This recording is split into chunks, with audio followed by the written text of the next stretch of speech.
In today's video, I'm going to share 4 things that kill love in a relationship.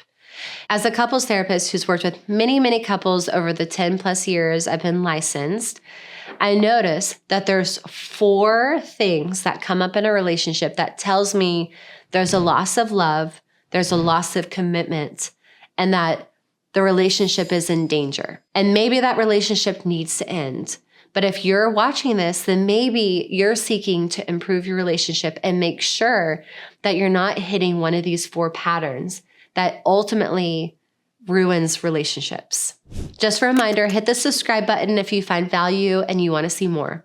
Okay, let's jump in. So 4 things that show a relationship is in danger and needs help. The first thing is indifference.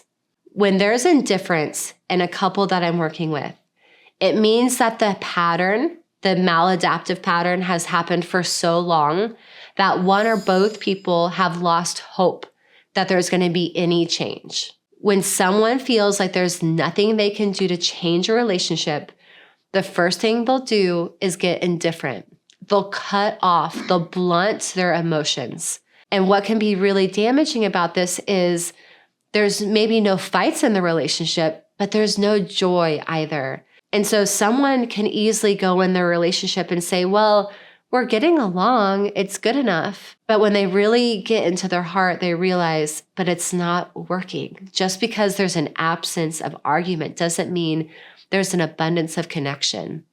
And indifference is really that first stop. So indifference is when you basically have the belief that it's not going to change, that nothing's going to improve. And if that's your thought and your belief about it, then it certainly isn't going to change and improve. And sometimes it's as simple as going in front of a third party, getting some feedback, seeing what part of the dynamic was flawed and needed to be recorrected.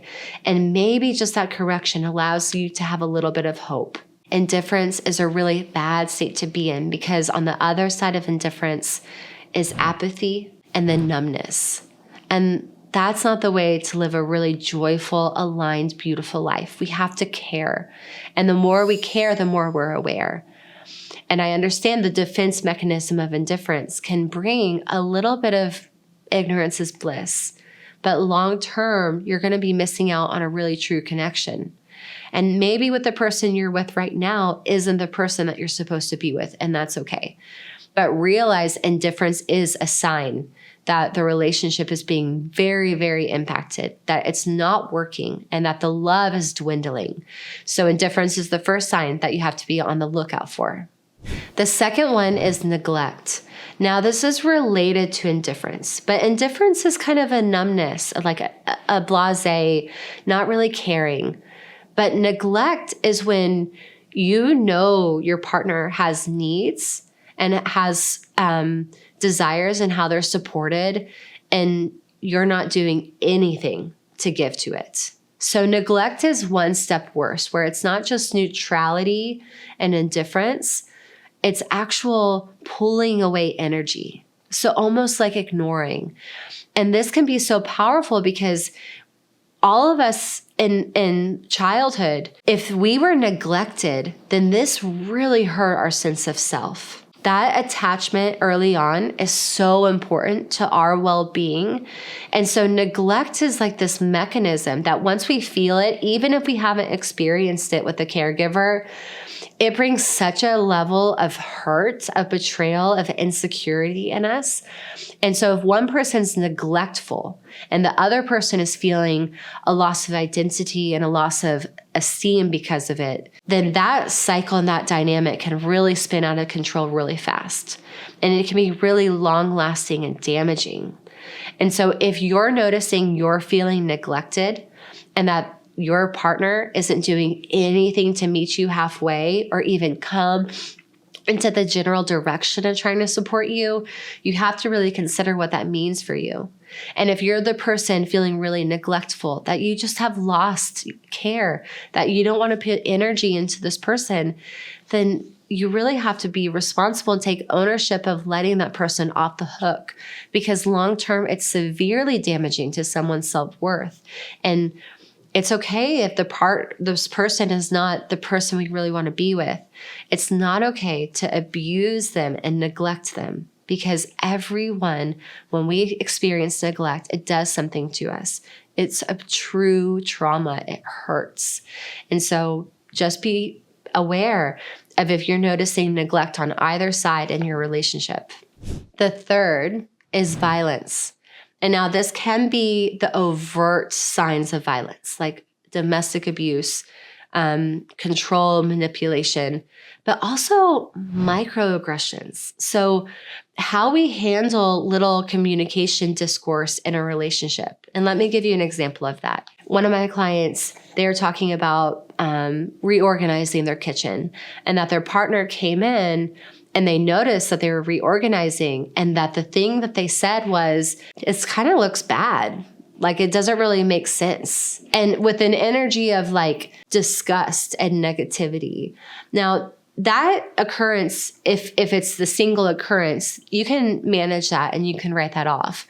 But if that's the energy you're being met with, this kind of micro disgust, this belittling, that is a way that we can incite this microaggression of violence that destroys trust in a relationship. And oftentimes it can lead someone to feeling a disconnection to themselves, because they're the person that is supposed to love them and give them all this admiration and support is actually starting to belittle them in these really micro ways. So if you're noticing any violence, and again, of course, domestic violence, abuse, but all the way to the little violence. If you feel these little stings of interaction with your partner and you're checking in with it and you're asking yourself, is there something you need to look at? But you're still feeling this sharpness in how they're handling you, and that it feels like they're belittling. It's something to really look at and what needs to be really worked out, because sometimes people don't have the language or the understanding of how those microaggressions and those micro violences really add up over time. So if you're noticing that, it's a really good place to start with the third party, getting some coaching or getting some couples therapy. And if your partner is not willing to do it, because if they're already showing this, they might be, the commitment might not be there. But that's where you as an individual can go and get some support. And one of my previous relationships, I was noticing that these little occurrences were happening and they were starting to feel really bad. And at first I was letting them affect my esteem. And then finally, I started working with a therapist. And as I was telling them what I was experiencing, the second I got feedback that that was not okay, it opened up a place of honesty and trust within myself that allowed me to start to shift and say no, and ended up leaving that relationship, which is the best thing I ever did. So if your partner is not willing to look at this dynamic and you're noticing it, then the responsibility is on you to be able to seek within yourself and try to understand what is it that you can do about it. Maybe it's something you need to improve on. Maybe it's something you need to rework within your mind, or maybe it's the relationship. The fourth thing that really, really indicates something's wrong with a relationship is contempt. Now, contempt is when you're having a situation or a discussion or maybe even an argument with your partner, and the way that they're handling it is they're mocking you, they are putting you down. There is a general disdain and disgust for how they're viewing you. And so when I notice contempt, that is the clearest sign that there's been so much damage in the relationship that this is kind of like a cancer treatment. We have to go at it with everything that we need. That contempt shows there has been so much wrong for so long. Because if there's someone we really love and we want to mock them, if we want to treat them with disgust, if we want to put them down and insult them and attack them, then something has been damaged for a long time. And so if you are the person showing up with contempt, you have to check in and say, how did I let it get here? And is this me being the best version of myself? And maybe it's the relationship that's activating this part of you, but then you're not in the right relationship. And if you're the person receiving contempt, then you have to connect to your own worthiness, your own confidence, courage, and your own power and strength, and say, why am I allowing this to happen? So it's not being a victim within it. It's being able to say, no, I am not going to be attacked. I'm not going to be insulted. I'm not going to be mocked. And what you do with that is dependent on each relationship and how long it's been going on.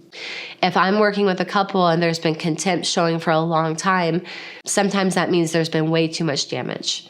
And so just check in with yourself. Are you being the person showing up with contempt, or are you experiencing the contempt back? Or maybe it's both of you. In any case, if contempt is happening, it is the largest indicator that the relationship is close to the end. And if you want any hope in being able to recover it, then get help immediately. Contempt isn't something that people can really confront on their own because that's too much damage, too much unraveling that needs to happen. I hope you enjoyed these 4 habits, these 4 symptoms that show a relationship is on its way to being really damaged. And by acknowledging them and saying and asking if any of these are hitting for you, maybe it's your self-responsibility. Maybe it's something that you need to do in order to correct the dynamic. Maybe it's couples therapy or coaching that can help you. Or maybe it's recognizing this relationship has gone too long and neither of you are being your best self and it's time to leave. Thanks for watching. I'll see you next time.